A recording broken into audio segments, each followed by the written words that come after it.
پاکستان میں مختلف علمی تاریخی بحثیں آج کل چھڑی ہوئی ہیں، مختلف علماء یزید کے بارے میں، معاویہ کے رضی اللہ تعالیٰ عنہ کے بارے میں، واقعہ کربلا، باغ فدق، سیدنا فاطمہ کا، ان سب چیزوں پہ گفتگو کر رہے ہیں۔ ایک بحث و نظار کی روایت زندہ ہوئی ہے۔ تو اس میں ہم نے یہ دیکھنے میں سامنے آیا کہ علماء ایک دوسرے کے خلاف مختلف نقطہ نظر کو توہین اور گستاخی پہ معمول کر رہے ہیں، یہاں تک کہ بعض لوگوں کے خلاف مقدمات درج ہو گئے اور بعض لوگوں کو جیل بھی جانا پڑا۔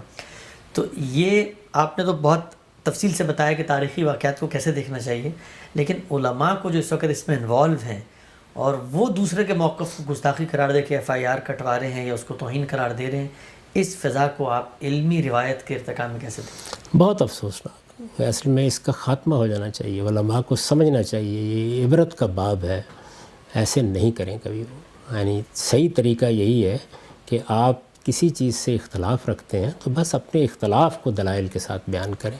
ہر چیز میں گستاخی ڈھونڈنے کا طریقہ یہ لوگوں کے درمیان نفرت پیدا کرتا ہے۔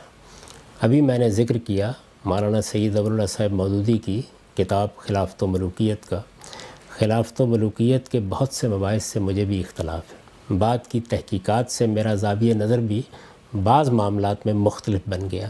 میں نے صلاح الدین یوسف صاحب کی جس کتاب کا ذکر کیا وہ ایک دوسرے زاویہ نظر کو پیش کرتی ہے، لیکن یہ بات کہ مولانا سید ابواللہ صاحب مودودی نے کوئی گستاخی کر دی ہے، اس طرح کی چیزیں بہت افسوسناک ہیں۔ علمی چیزوں کو علمی طریقے ہی سے دیکھنا چاہیے۔ ایک مسلمان جو اللہ پر ایمان رکھتا ہے، اللہ کے پیغمبروں پر ایمان رکھتا ہے، صحابہ کرام کے ساتھ محبت کرتا ہے، کیوں گستاخی کرے گا؟ اور اگر فرض کیجئے کہ کسی آدمی نے اس طرح کی بدزبانی کہیں کی ہے تو اس کے معاملے کو اللہ پر چھوڑ دیجئے۔ آپ علمی طریقے سے اس چیز کی غلطی واضح کرنے کا طریقہ اختیار کریں، اس سے ہمارے ہاں علمی فضا پیدا ہوگی، تحقیق کرنے کا ذوق پیدا ہوگا، ایک دوسرے کی عزت کرتے ہوئے اپنا نقطہ نظر پیش کرنے کے لیے ترغیب ہوگی۔ یہی صحیح طریقہ ہے۔ یہ کوئی بھی شخص، بعض اصلاح کے مدعی بھی اسی طرح کی لغویات شروع کر دیتے ہیں، بہت سخت زبان استعمال کریں گے، دوسرے لوگوں کا مذاق اڑائیں گے، استہزاء اور استخفاف کے طریقے اختیار کر لیں گے۔ اس سے اجتناب کرنا چاہیے، انسان کو سیکھنا چاہیے۔ پھر ہوتا کیا ہے کہ پھر جب اپنے اوپر آتی ہے تو وہی آگ گھر تک پہنچ جاتی ہے اور آپ بھاگے پھرتے ہیں اس کے بعد۔ تو یہ طریقہ نہیں اختیار کرنا، کسی حال میں بھی اختیار نہیں کرنا چاہیے۔ مجھے بتائیں ہمارے ہاں جنید جمشید جیسا نیک اور صالح شخص، کیا وہ سوچ سکتا تھا گستاخی کرے؟ ایک بات اس نے بیان کی، زیادہ سے زیادہ توجہ دلا دیں۔ بالکل یہی طریقہ اہل علم کو بھی اختیار کرنا چاہیے۔ یعنی آپ اتنی بات کہہ کے خاموش ہو جائیں کہ بھائی آپ کا یہ اسلوب ٹھیک نہیں تھا، آپ نے بتا دیا، بس اس کے بعد اگر آپ کو اس بات کی تردید کرنی ہے تو دلائل کے ساتھ کیجیے اور علمی طریقے سے، علمی انداز سے، علمی اسلوب میں اس کو پیش کریں۔ تو مجھے تو اس کھیل سے کبھی کوئی دلچسپی نہیں ہوئی، اور اللہ کا بڑا شکر ہے کہ میں نے اس میں کبھی کوئی ایک لفظ بھی اپنی طرف سے نہیں کہا۔ نہ میں اپنے نقطہ نظر کو پیش کرنے کے لیے، اس لب و لہجے کو اختیار کرنے کے لیے تیار ہوں، نہ دوسروں کے ہاں میرے پاس اتنی مہلت ہوتی ہے کہ میں یہ تلاش کرتا پھروں کہ کہاں گستاخی ہو گئی اور کہاں کیا ہو گیا ہے۔ ہر شخص اپنے اعمال کے لیے جواب دے، قیامت میں خدا کی عدالت میں پیش ہو جائے گا۔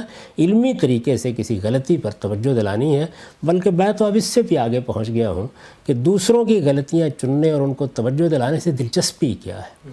ہمارے پاس خدا کا دین ہے، ہم اس دین کو اس کے اصل استدلال کے ساتھ پیش کریں، یہی بہت کافی ہے۔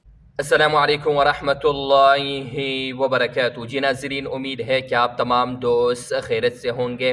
اس چینل بنانے کا مقصد صرف ایک ہے کہ آپ لوگوں تک قرآن اور حدیث کا صحیح معنوں میں ترجمہ اور تفسیر پہنچ سکے، اسلامی اور تاریخی واقعات، وہ بھی قرآن اور حدیث کے روشنی میں، اور موجودہ زمانے میں جو کچھ ہو رہا ہے اس پر اسلام کا ایک نظر، اور مشہور علماء کرام کے بیانات اور قرآن اور حدیث کے تفاسیر آپ لوگوں کو اس چینل پر ملیں گے۔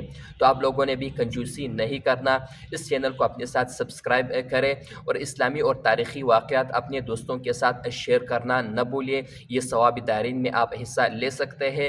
آپ نے اس چینل کو سبسکرائب کرنا ہے، اور روزانہ کے بنیاد پر مشہور علماء کرام کی 1 یا 2 ویڈیو روزانہ اس چینل پر اپلوڈ ہوں گے، تو آپ لوگوں نے اس کو ضرور واچ کرنا ہے، اور جو اسلامی اور تاریخی واقعہ آپ کو پسند آئے آپ نے اس کو اپنے دوستوں کے ساتھ شیئر کرنا ہے تاکہ آپ ثوابی دارین میں حصہ لے سکے۔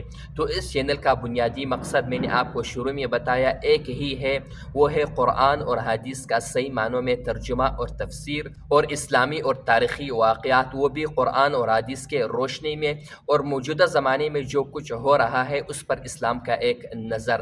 تو اس چینل کا بنیادی مقصد یہ ہے، باقی آپ لوگوں کا کام ہے ان ویڈیو کو شیئر کرنا اور مکمل واچ کرنا تاکہ آپ بھی ثواب دارین میں حصہ لے سکیں۔